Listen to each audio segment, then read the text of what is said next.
What's up, guys? Mason the Brock Henderson here, and this is Arrow Season 5, Episode 10, Who Are You? And I realize that this is actually last week's episode of Arrow and not this week's episode of Arrow, but I've fallen behind, okay? I'm trying really hard, got a lot of stuff going on right now, just with work, school, all of the stuff going on.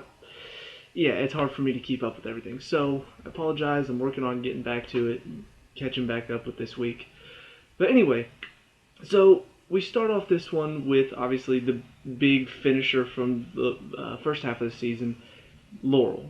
She's back. She's somehow back from the dead, and she starts talking about how Sarah used the Wave Rider and apparently took her after the doctors took her away. And I'm like, wait a second, Sarah didn't do any of this. And so we get to this party where Felicity's throwing a party for her being back, and then we find out Felicity actually did that to check and see if Laurel was actually Laurel. And so she tests the DNA, it's the same, and then Rory mentions the evil doppelganger or evil twin, and that's when she realizes, wait, the Earth 2 doppelganger, she exists, so let's call Cisco and see if she's still there, just as Black Siren comes in and wrecks everything. So, yeah, it turns out it wasn't actually Laurel, it was Black Siren pretending to be Laurel.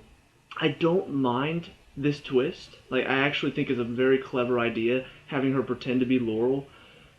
But my problem with it is, we ended the first half of the season like that. Like, that was a month ago, or maybe a little over a month ago, that we learned Laurel's back. And you make us wait that long. You make us wait until the next episode, which is several weeks away, before you finally reveal, oh yeah, it's not actually Laurel, it's Black Siren. If you had done this, if you had just done this at the end of an episode where it's just like, okay, Laurel's back, and then we find out soon, oh, not Laurel, that's fine. But if you're going to end the first half of your season like this, it's got to stick around a bit longer. This was like the first 5 minutes we find out it's not actually Laurel. That's my problem with it. If they were going to do such a big twist at the end of the first half of the season, it should have stuck around for much longer. It should have been like the first 3 episodes we think it's Laurel until we finally find out it's not Laurel, it's actually Black Siren. That would have been a lot better. So I just think they really misused that as a mid-season finale ending.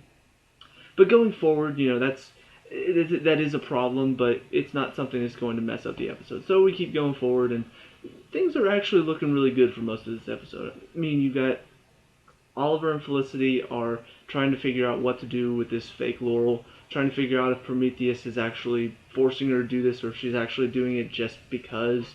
And so, Oliver's trying to get through to her. Felicity doesn't believe him.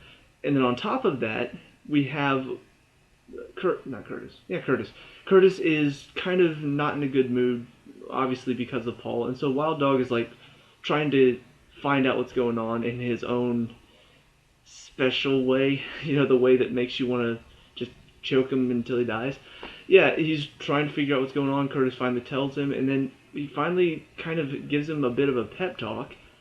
And honestly, I was really surprised that it took Wild Dog, the most unlikable character of the new team, to finally say what I've been saying this whole time.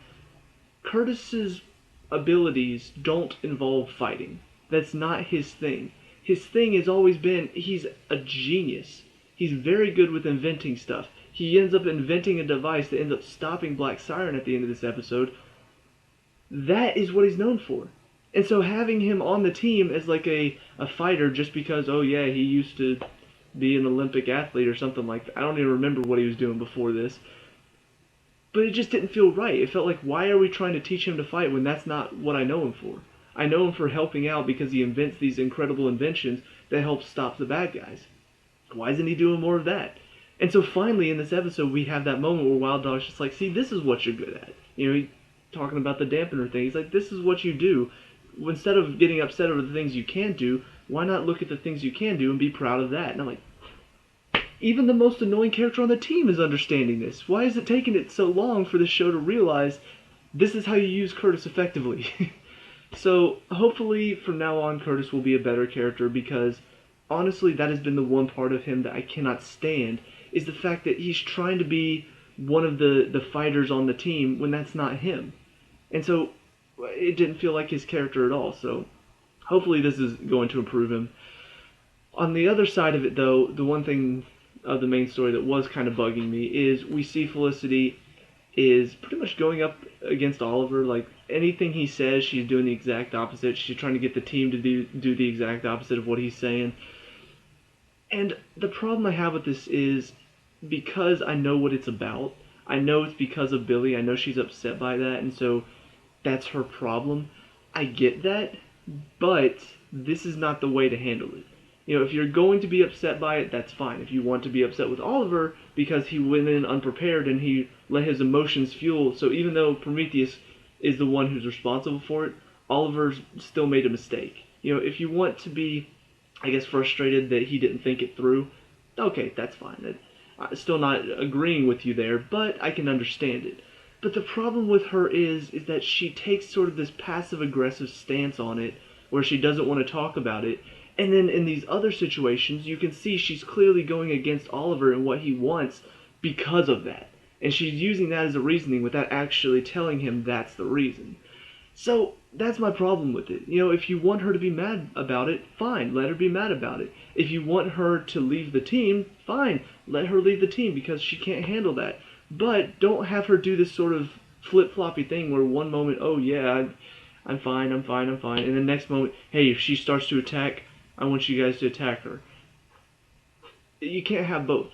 You know, if you want to have one or the other, fine. Don't have both, though, because it just pisses me off whenever a character is such a flip-floppy character.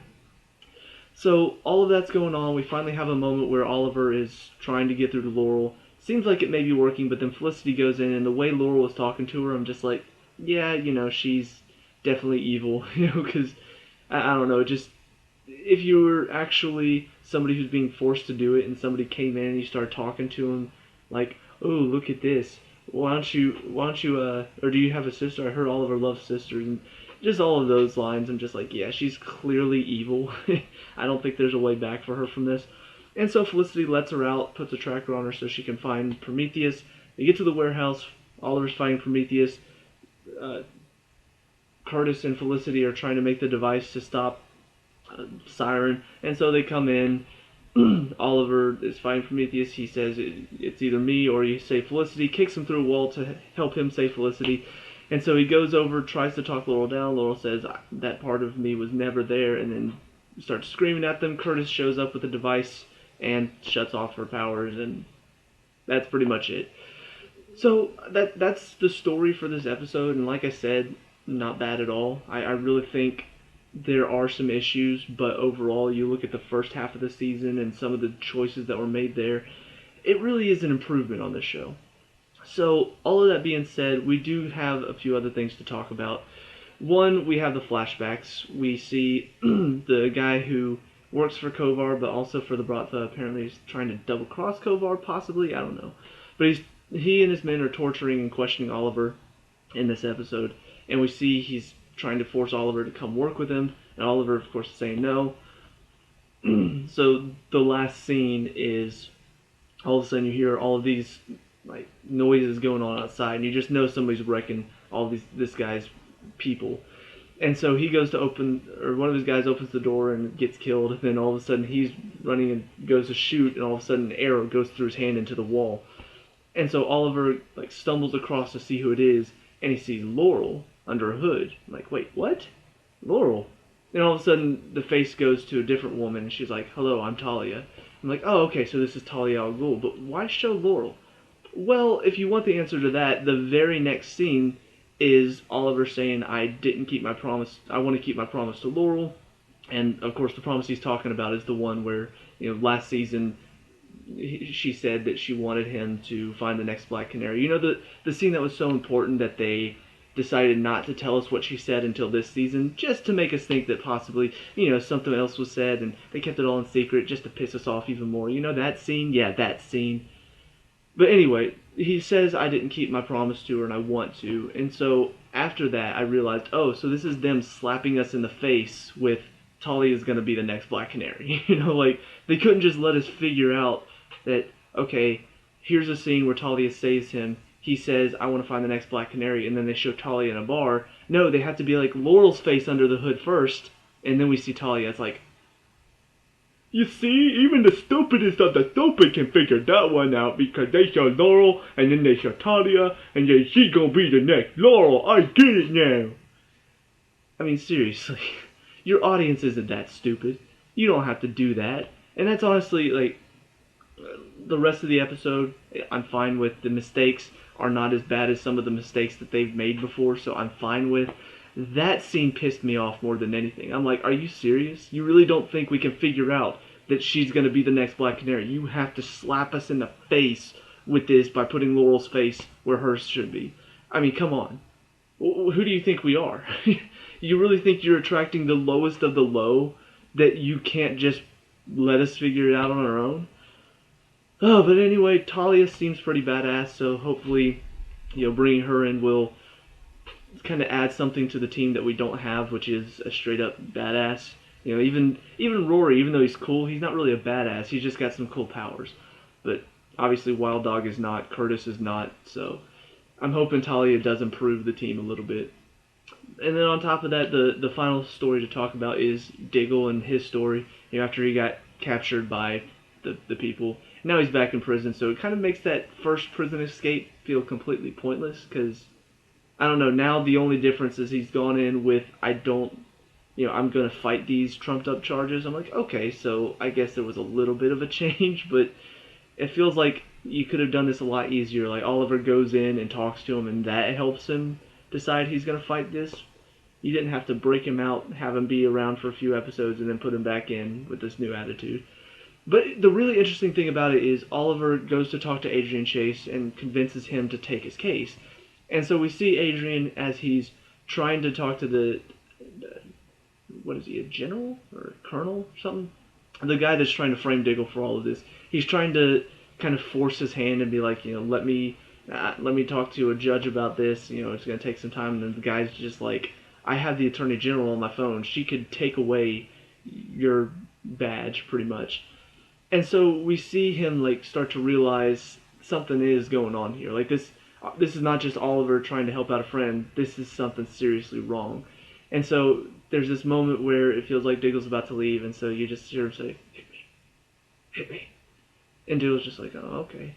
Hits him, and then all of a sudden the colonel or general comes in, and he starts pulling out all this law stuff that apparently if Diggle assaults or commits a crime that involves him in his jurisdiction, which they are right now, he can take him to trial for that. And he said it's probably going to take a while. So I love the fact that he managed to sort of one-up this guy by a little bit of legal stuff going on. So I still think he's vigilante. We talked about this in the first half of the season. It still feels like some of the stuff he's saying just feels like something vigilante would say. I mean, even the scene where he's talking to Oliver about Billy was killed while wearing a Prometheus outfit, probably by Green Arrow, so Green Arrow's probably tricked into it. He almost says it with kind of a vengeful way, like, Green Arrow can't save the city. I mean, look at what happened.